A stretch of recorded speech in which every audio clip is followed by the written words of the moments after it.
নমস্কার বন্ধুরা, কেমন আছো? আশা করি সবাই ভালো আছো। ঝর্ণা দিদির কিচেনে সবাইকে স্বাগত।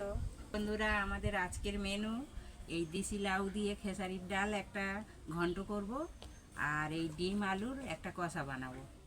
বন্ধুরা, এক বন্ধু কমেন্টে লিখেছে যে দেশি লাউ ভাদ্র মাসে খেতে নেই, কিন্তু আমরা তো জানি না, আমাদের এখানে সবাই খায়, সেই কারণে আমরাও খাচ্ছি। ভাতটা বসিয়েছি অনেকক্ষণ, দেখি ভাতটা হয়ে গেছে। হ্যাঁ, ভাত হয়ে গেছে। ডাল ভালো করে ধুয়ে ডালটা বসিয়ে দিচ্ছি, আর এই লাউটা কেটে নেব।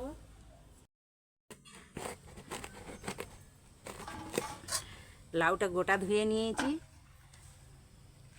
কাটার পর আর ধুইবার কোনো দরকার নেই, ধুয়ে নিয়েছি গোটা।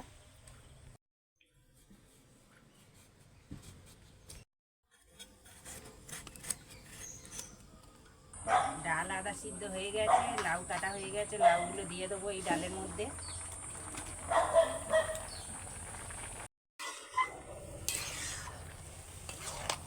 লাউটা দিয়েছি, একটু ঢেকে দেবো, ঝট করে সিদ্ধ হয়ে যাবে।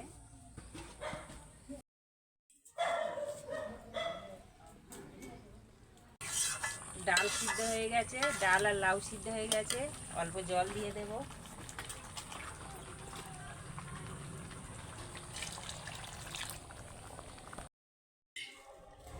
বন্ধুরা, আগে অল্প হলুদ নুন লবণ দিয়ে সিদ্ধ বসিয়ে দিয়েছি, এখন অল্প দিয়ে দেবো লবণ। তখন অল্প দিয়েছি, এখন পরিমাণ মতো দিয়ে দেবো। ডাল সিদ্ধ হয়ে গেছে, নামিয়ে নিচ্ছি। এবারে সাঁতাল দিয়ে দেবো। সর্ষে তেল দিয়ে দিচ্ছি কড়াইতে, শুকনো লঙ্কা ফোড়ন দিয়ে দিলাম, তেজপাতা দিয়ে দিলাম, 5 ফোড়ন দিয়ে দিলাম।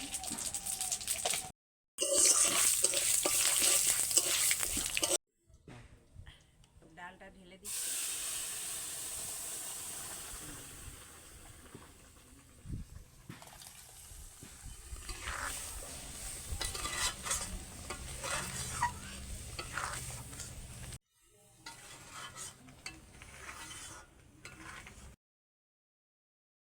ডাল হয়ে গেছে, নামিয়ে নিচ্ছি।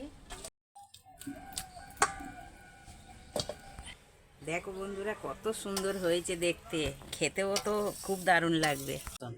বন্ধুরা, ডিম আর আলু সিদ্ধ করে আর এসব খোসা ছাড়িয়ে রেখে দিয়েছি, ডিমের কষা বানাবো। কড়া গরম হয়ে গেছে, তেল দিয়ে দিচ্ছি। গোটা জিরে ফোড়ন দিয়ে দিলাম, তেজপাতা দিয়ে দিলাম, কুচনো পেঁয়াজ দিয়ে দিলাম,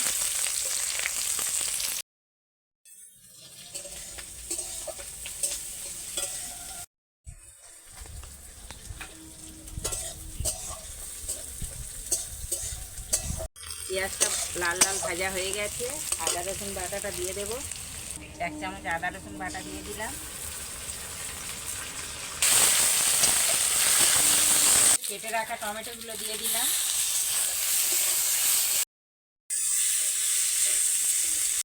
অল্প পরিমাণে জল দিয়ে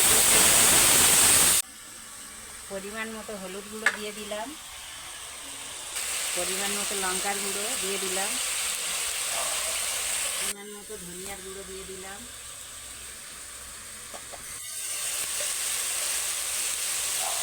পরিমাণ মতো লবণ দিয়ে দিলাম।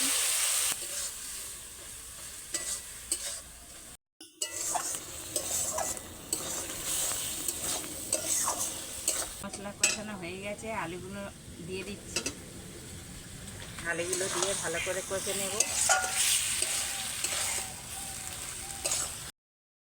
অল্প পরিমাণে জল দিয়ে দিলাম।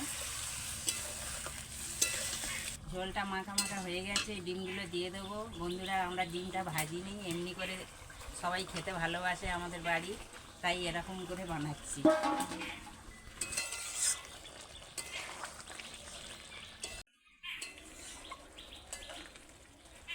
ডিম আলু কষা হয়ে গেছে, এবারে নামিয়ে নেব।